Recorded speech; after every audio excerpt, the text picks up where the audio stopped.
لبرو استغلالي كاتكان بك بو دعاء يعقوب كدعاء بو منالا كان يكافر سوف أستغفر لكم ربي يعني لسي أخي شوا دعاء خيرتان بوكم كإستكاتي أويا برو باستغلالي روجي عرفة بكيت عسراني جمعان بكيت رمضان بكيت كاتي روجو بكيت روجي كاتي مان بكيت روش ساعات كاتي سحر همو أمانة كاتي جوابانوي دعان أبي استغلالي كي نيلا كاتك ولا كيسجي أو فركت طواوة بي دعائي أرويتو درقاك بروتا داخلاوة ألي خزمت گزاريك طواوبو أما خزمت گزاريه شموني توناكا بو إستا بلام دويني أي كرت بو يميلا كاتك براباب كي من دو روش من ماو دو روش چي تيالي چي تياكي والله برام أم دعايا قسم بپروردگار اگر بزاني نشانك جوان بيكين والله كاري وامان بوكا نشاني وامان بو بيكيا قد بخيالش وانا نهاتوا بو بزاني چون دعاكي بزاني چون اقرين او نشانيا يشعي كري نون او منالبك لقل موسى يا ابو وإذ قال موسى لفتاه لا أبرح أو هم رجكي جمعة إخواني لسوري كهفا يشعي كرينون خواهي قولت شل صال بيت المقدس لسر بني إسرائيل حرام كرت نيش لي بشل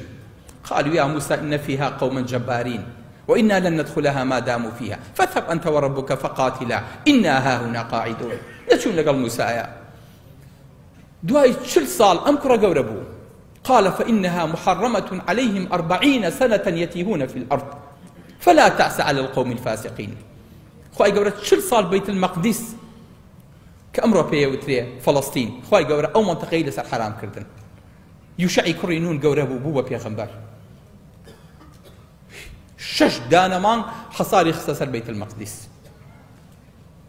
لروجكا هجومي كردبو بيت المقدس ئیتر وردە وردە خەریب و ئەو قەومە جەبارینە ئەشکان پاشەکشەیانە کرد و شپرزە ببوون و ئیتر هەریەکە و بەلایەکە و ئەمیش وردە وردە دەرگاکانێک کردە و قەڵعەکانی ئەشکان و بەڵام خەریکە خۆر ئاوا بێ ڕۆژی جومعەیە ئەگەر ئێوارە خۆر ئاوا بێ و فریانەکەون قەڵعەکە بگرن و ئەم شەڕە کۆتایی پێنەهێنن شەممە لەسەر بەنی ئیسرائیل حرامە شەڕ بکە ئەکەوێتە یەک شەممە تا یەک شەمەش خۆیان کۆکەنەوە هیچمان نەکرد لبروا بخوركي وت أنت مأمورة وأنا مأمور فرمي أي خورك تو أمرت بيكراوة كهل بيتو آوابي منيش أمر بيكراوة كأمشور رزقاركم فرمي اللهم أحبسها علينا خواي قورا أو خورا ما بوستجن كليوانيا خوري وسطان الله خور بأسمانوا همو قوتي زبي همو ذري زبي همو كون كائنات كوبيتوا او خوري يك شركه بودوانا كويت او روجل لسيستمي خوي لا نادا روجك شبيع علم اما سلمينه بلام خاي غير بدعاء رايق بوي خوري كم جار لجيانا اخر جاريش برابوسته بشي بدعاء بلام زاني دعاء شونكات عبدك باش بخورك ناله خورك تكاد ديكم دس ماجكم بوسه ايشم بيتا دنیا با تاریک نبی علی خوایا بوم بوستن زنه داوری چیه چون بتوانین ام بکین چون بتوانین لگو دعا کان مانا نشانه کان